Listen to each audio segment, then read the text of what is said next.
എത്ര നിങ്ങൾ ജോലി ചെയ്തിട്ട് നിങ്ങൾക്ക് ഫലം കിട്ടുന്നില്ലേ? ദൈവസന്നിധിയിൽ നമ്മൾ ഇരിക്കേണ്ട സമയം ഇരിക്കുന്നുണ്ടോ? വിചാരപ്പെട്ടത് കൊണ്ട് പ്രശ്നങ്ങൾ തീരത്തില്ല. ഈ കണ്ണുനീരുകൾക്കെല്ലാം ഫലമുണ്ട്. ഈ പ്രാർത്ഥനകൾക്കെല്ലാം ദൈവം ഫലം നൽകും. വിതയ്ക്കുന്നതിന് നമുക്ക് ഫലം ലഭിക്കുമെന്നുള്ളതിന് സംശയമേ ഇല്ല.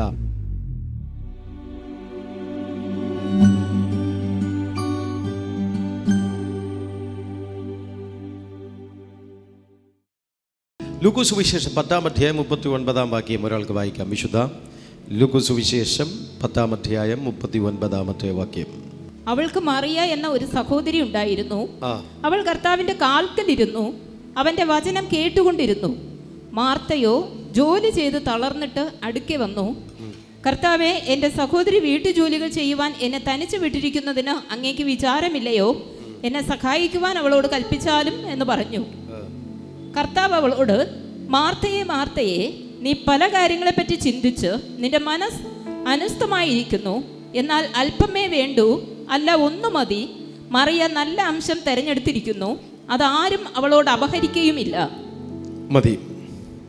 ഇവിടെ മാർത്തയും മറിയയും ഒരാൾ യേശുവിൻ്റെ കാൽക്കലിരുന്നു, മറ്റൊരാൾ ശുശ്രൂഷ കാര്യങ്ങൾ ഇങ്ങനെ ഓടി നടന്നു, പല കാര്യാദികളിൽ വ്യാപൃതമായി. കുറച്ച് സമയം കഴിഞ്ഞപ്പോൾ ലൂക്കോസ് 10 ഇങ്ങനെയാണ് എഴുതിയിരിക്കുന്നത്. അവൾക്ക് മറിയ എന്നൊരു സഹോദരി ഉണ്ടായിരുന്നു. അവൾ കർത്താവിൻ്റെ കാൽക്കലിരുന്നു അവരുടെ വചനം കേട്ടുകൊണ്ടിരുന്നു. മാർത്തയോ വളരെ ശുശ്രൂഷയാൽ കുഴങ്ങിയിട്ട് അടുക്കൽ വന്ന്, കർത്താവേ, എൻ്റെ സഹോദരി ശുശ്രൂഷയ്ക്ക് എന്നെ തനിച്ചു വിട്ടിരിക്കുന്നാൽ നിനക്ക് വിചാരമില്ലയോ? എന്നെ സഹായിപ്പാൻ അവളോട് കൽപ്പിച്ചാലും. കർത്താവേ, നിനക്ക് വിചാരമില്ലയോ?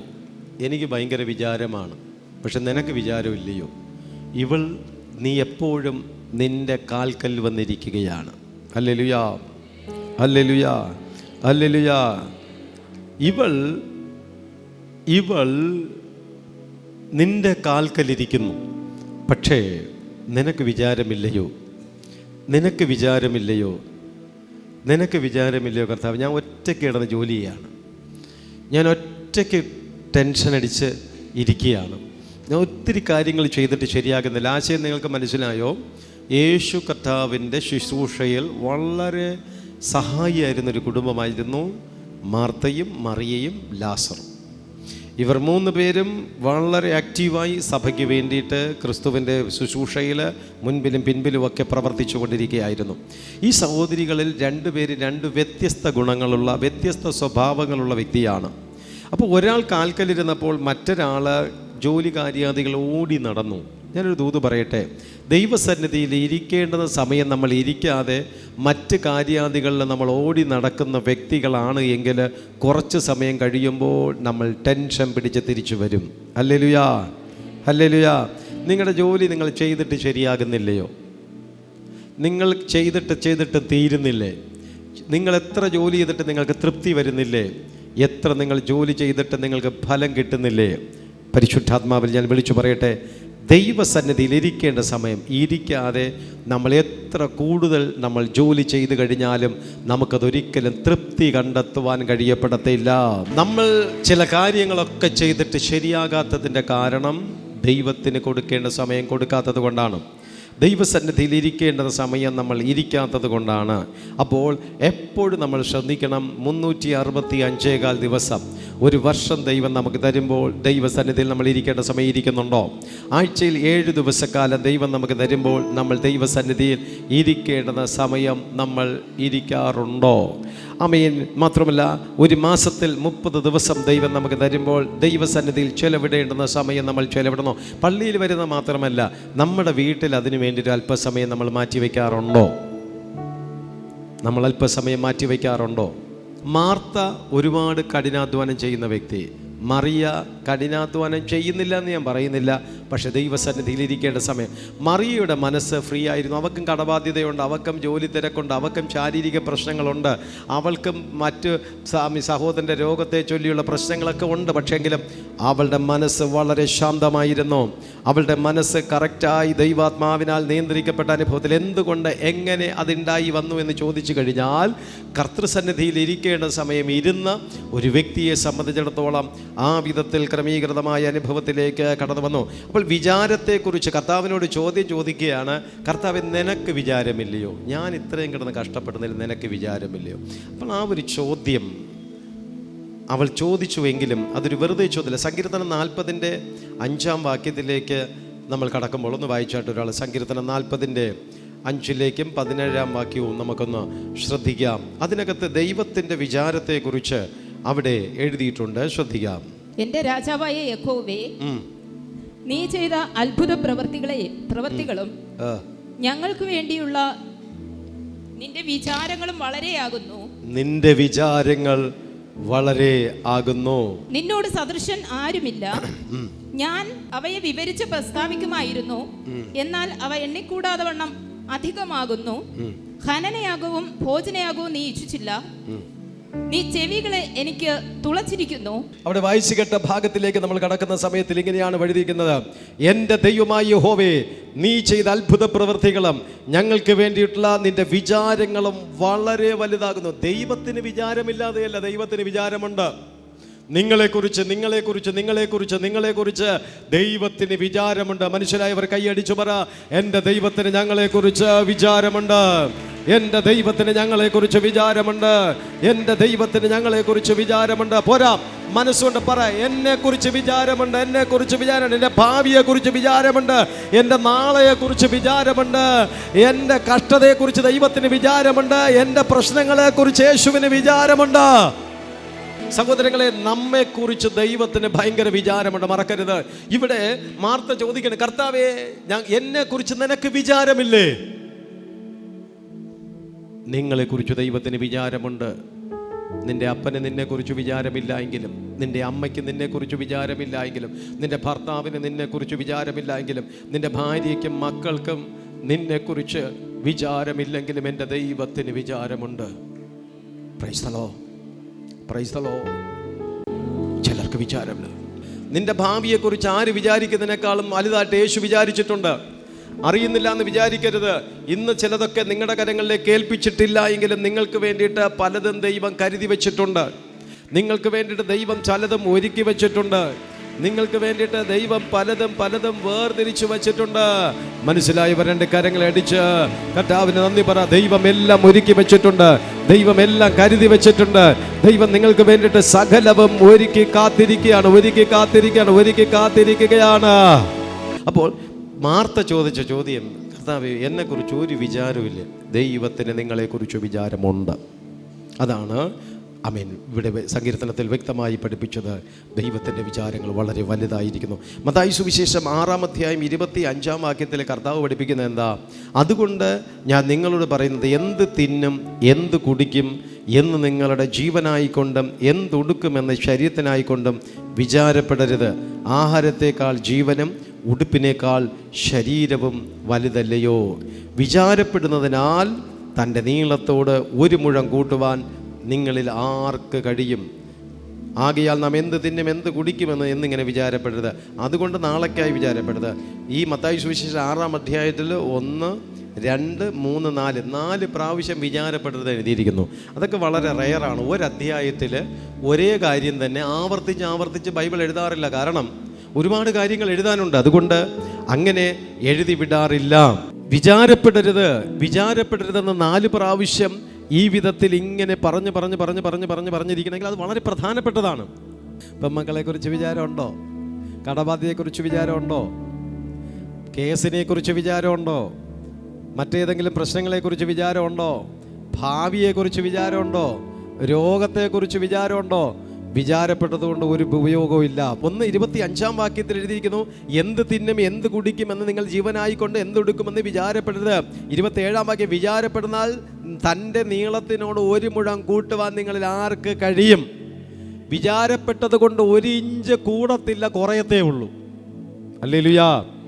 ഏറ്റവും കൂടുതൽ ഷുഗറും പ്രഷറും തൈറോയിഡൊക്കെ വരുന്നത് എന്തുകൊണ്ടെന്ന് അറിയാവോ? ഏറ്റവും കൂടുതൽ വിചാരപ്പെടുന്നതുകൊണ്ടാണ്. ആമേൻ. സ്ട്രെസ്സ് നമുക്ക് കൂടുന്നതനുസരിച്ച് നമുക്ക് പ്രശ്നങ്ങളും രോഗങ്ങളും കൂടിക്കൊണ്ടിരിക്കും. ശരി, ഞാൻ മെഡിക്കൽ സയൻസിലോട്ട് പോകുന്നില്ല, നമ്മൾ വേറെ സയൻസ് ആണല്ലോ, ഞാൻ നിർത്തുന്നു.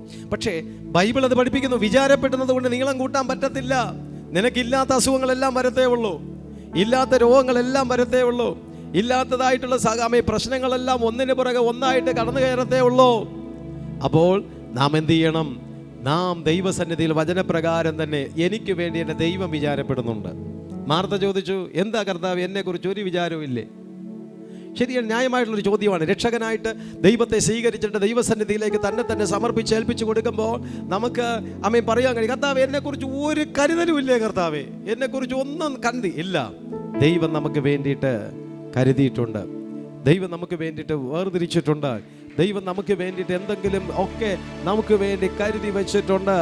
ഒന്ന് കൈയടിച്ചു പറ, എൻ്റെ കർത്താവ് എനിക്ക് വേണ്ടി കരുതിയിട്ടുണ്ട്, എൻ്റെ കുഞ്ഞിന് വേണ്ടി കരുതിയിട്ടുണ്ട്. നല്ലൊരു ഭാവി ജീവിതം അവൾക്ക് ലഭിക്കും, നല്ലൊരു ഭാവി ജീവിതം അവന് ലഭിക്കും. ആമേൻ. സകലവും ദൈവം എനിക്കായി കരുതി വെച്ചിട്ടുണ്ട്. ഒരപ്പന് മക്കളെ കുറിച്ച് വിചാരമുള്ളതിനേക്കാളും ദൈവത്തിന് നിങ്ങളെ കുറിച്ച് വിചാരം. പക്ഷെ നിങ്ങൾ ദൈവത്തിൻ്റെ മക്കളായി തന്നെ നിൽക്കണം. ഒരമ്മയ്ക്ക് തൻ്റെ മക്കളെ കുറിച്ച് വിചാരമില്ല എങ്കിലും അതിനേക്കാളും വിചാരം ദൈവത്തിനോട്. പക്ഷെ നിങ്ങൾ മക്കളായി തന്നെ നിൽക്കണം. ഹല്ലേലൂയാ, ഹല്ലേലൂയാ, ഹല്ലേലൂയാ. അപ്പോൾ ദൈവത്തോടുള്ള ആ ഒരു നല്ലൊരു ബന്ധത്തിൽ നമ്മൾ നിൽക്കുന്നുവെങ്കിൽ ദൈവം നമ്മൾ നിൽക്കുക. അപ്പോൾ ഇവിടെ എന്ത് തിന്നും എന്ത് കുടിക്കും, മീൻസ് നമ്മൾ ടെൻഷൻ അടിച്ചിട്ട് കാര്യമില്ല. നാളെക്കുറിച്ച് ഭാവിയെക്കുറിച്ചൊക്കെ പ്രയാസപ്പെട്ടിട്ടൊന്നും കാര്യമില്ല. നമ്മൾ മനസ്സിനെ ശാന്തമാക്കണം. അത് നമ്മുടെ വിശ്വാസത്തിൻ്റെ ഒരു ഭാഗം കൂടിയാണ്. നമ്മുടെ വിശ്വാസത്തിൻ്റെ ഒരു പ്രത്യേകത കൂടി ഇതായിരുന്നു. 27 വിചാരപ്പെടുന്നാൽ നീളത്തോടൊരു മുഴം കൂട്ടാമല്ല. 31 വാക്യം, ആകയാൽ നാം എന്ത് തിന്നും എന്ത് കുടിക്കും എന്ത് ഉടുക്കും എന്നുള്ളതിനെ കുറിച്ച് വിചാരപ്പെടുക. അതുകൊണ്ട് നാളേക്കായി വിചാരപ്പെടും, നാളത്തെ ദിവസം തനിക്കായി തന്നെ വിചാരപ്പെടുമല്ലോ. അതത് ദിവസത്തേക്ക് അന്നത്തെ ദോഷം മതി, അന്നത്തെ ദോഷം മതി വിചാരപ്പെടും. അപ്പോൾ ഇന്നലത്തെ ദോഷത്തിന് വേണ്ടി നാളെ നിങ്ങൾ ഇന്ന് വിചാരപ്പെടരുത്. മെനിങ്ങാന്നത്തെ ദോഷത്തിന് വേണ്ടി ഇന്നത്തെ ദോഷം മാത്രം മതി ഇന്നത്തേക്ക് എന്നുള്ള രീതിയിൽ വരുമ്പോൾ മനസ്സ് നമ്മൾ വളരെയധികം ഫ്രീ ആകണം. ഫിലിപ്പിയ ലേഖനം 4-ാം അധ്യായം 6-ാം വാക്യത്തിൽ ഒന്നിനെക്കുറിച്ചും വിചാരപ്പെടരുത്, എല്ലാറ്റിനും പ്രാർത്ഥനയാലും അപേക്ഷയാലും നിങ്ങളുടെ ആവശ്യങ്ങൾ സ്തോത്രത്തോടുകൂടി ദൈവത്തോട് അറിയിക്കുകയത്രേ വേണ്ടത്. എന്നാൽ സകല ബുദ്ധിയെയും കവിയുന്ന ദൈവസമാധാനം നിങ്ങളുടെ ഹൃദയങ്ങളെയും നിലവുകയും ക്രിസ്തു യേശുവിൽ കാക്കും. ഒന്നിനെക്കുറിച്ചും വിചാരപ്പെടരുത്. ഹല്ലേലൂയാ. ഞാൻ പറയുന്ന ആശയങ്ങൾ നിങ്ങൾക്ക് മനസ്സിലാക്കുന്നു? നിന്റെ രോഗം ക്യാൻസർ ആണോ എന്ന് ചിന്തിച്ചുകൊണ്ടിരിക്കരുതെന്ന്. ഈ മാസം ബാങ്കുകാരോ ഒന്ന് ജപ്തി ചെയ്ത് പോകുമോ ഇല്ലയോ എന്ന് വിചാരപ്പെട്ടുകൊണ്ടിരിക്കരുതെന്ന്.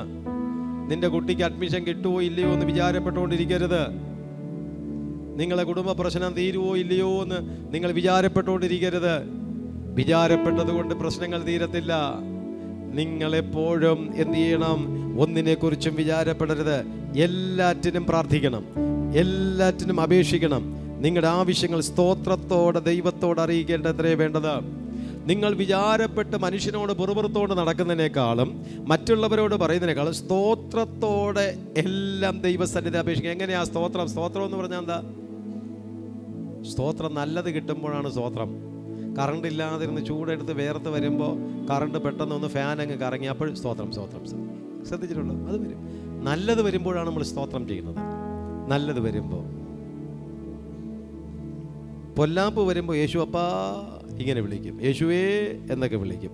പക്ഷേ ഇവിടെ പറയുന്നു, നിങ്ങൾക്ക് പൊല്ലാപ്പ് വരുമ്പോഴും നിങ്ങൾ സ്തോത്രത്തോടുകൂടി എല്ലാറ്റിനും പ്രാർത്ഥനയാലും അപേക്ഷയാലും നിങ്ങളുടെ ആവശ്യങ്ങൾ സ്തോത്രത്തോടുകൂടി ദൈവത്തോട് അറിയിക്കുക എത്രയേ വേണ്ടത്. എന്നാൽ സകല ബുദ്ധിയെയും കവിയുന്ന ദൈവ സമാധാനം നിങ്ങളുടെ ഹൃദയങ്ങളെയും നിനകളെയും ക്രിസ്തേശുവിൽ കാത്തും. അപ്പോൾ ഒന്നിനെക്കുറിച്ചും വിചാരപ്പെടാതെ എല്ലാറ്റിനും പ്രാർത്ഥനയാലും അപേക്ഷയാലും എല്ലാറ്റിനും സ്തോത്രം ചെയ്യണം.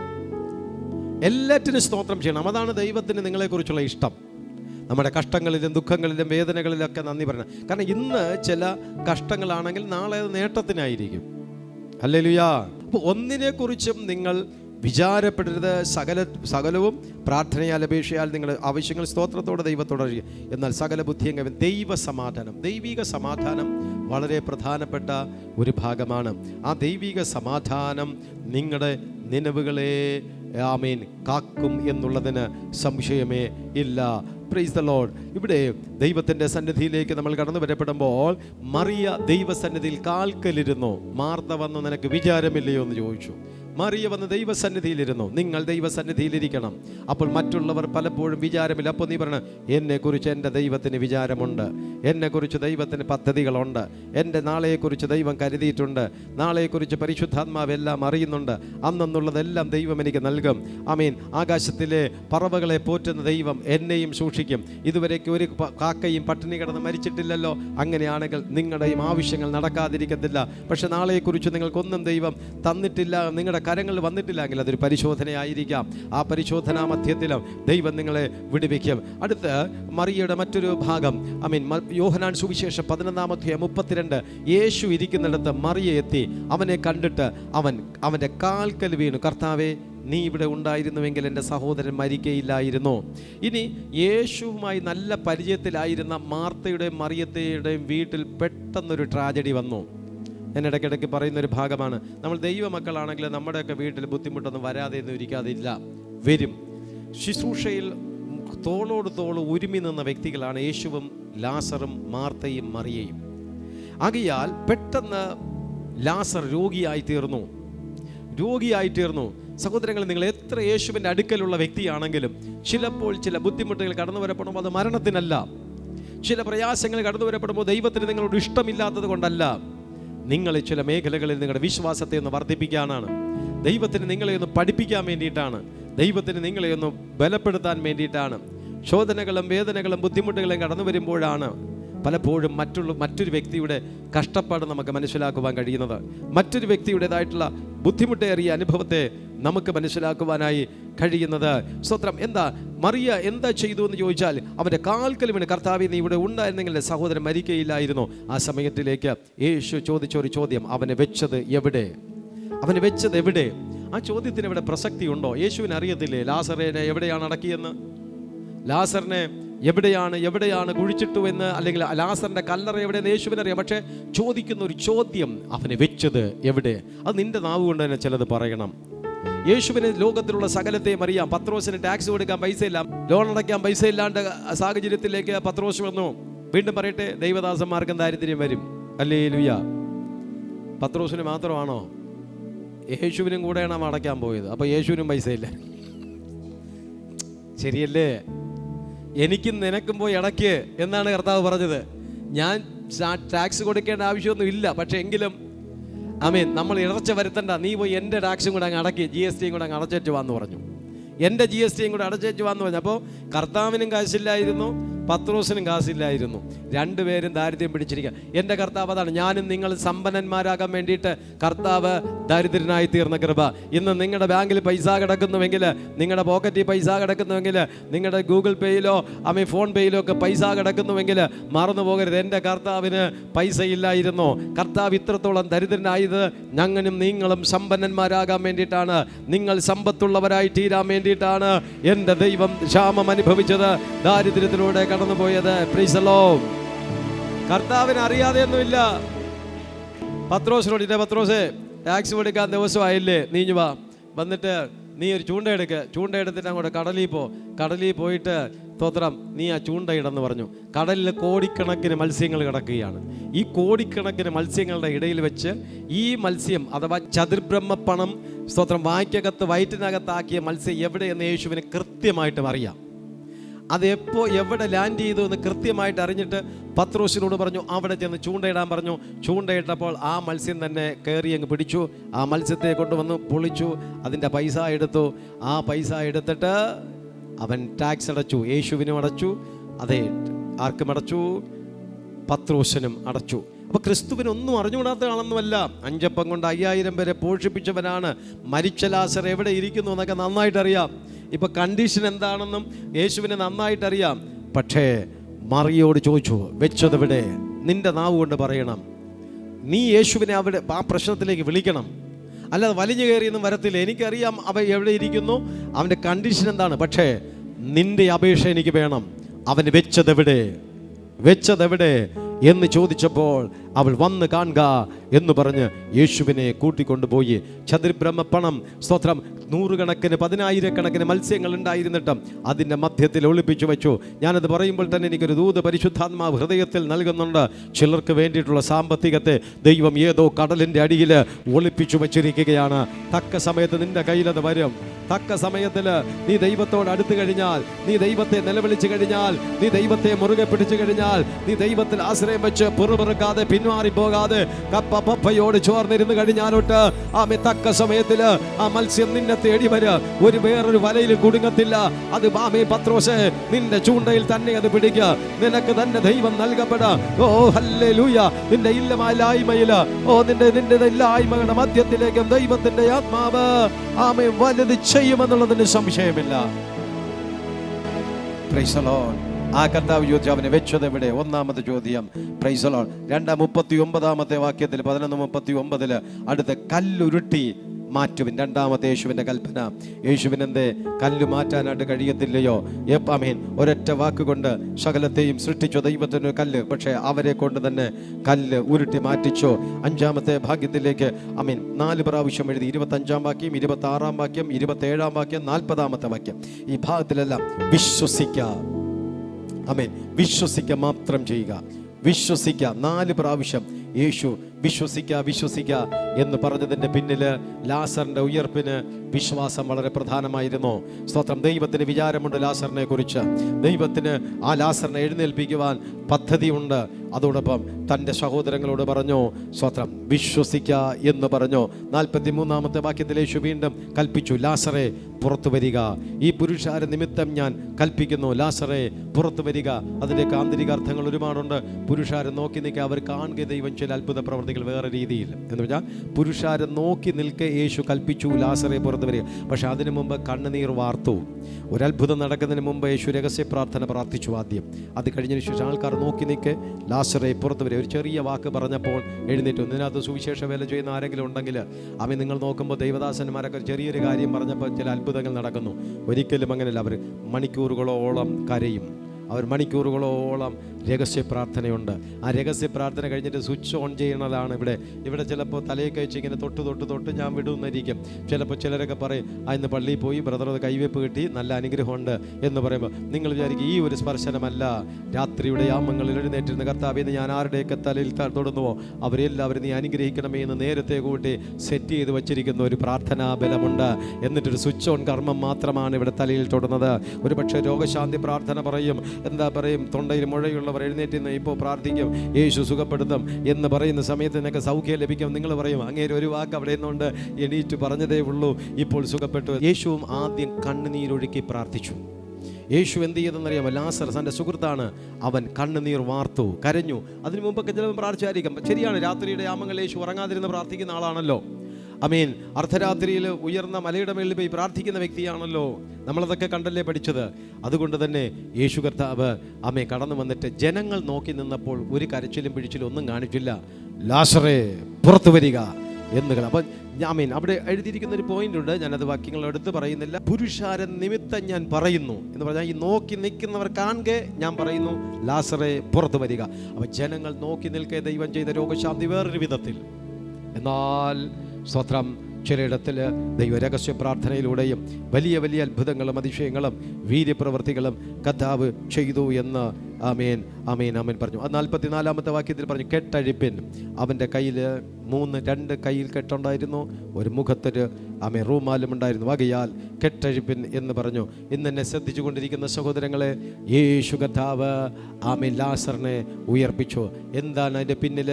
കാൽക്കലിരുന്ന ഒരു സ്ത്രീ കരഞ്ഞു. നീ കാൽക്കലിരുന്ന് കരയുന്ന വ്യക്തിയാണെങ്കിൽ, നീ കാൽക്കലിരുന്ന് കുടുംബ പ്രാർത്ഥന നടത്തുന്ന വ്യക്തിയാണെങ്കിൽ, നീ കാൽക്കലിരുന്ന് വ്യക്തിപരമായ പ്രാർത്ഥന നടത്തുന്ന വ്യക്തി, നീ കാൽക്കലിരുന്ന് ഞായറാഴ്ച പള്ളിയിൽ വന്ന് ആരാധിക്കുന്ന വ്യക്തിയാണെങ്കിൽ ഈ കണ്ണുനീരുകൾക്കെല്ലാം ഫലമുണ്ട്.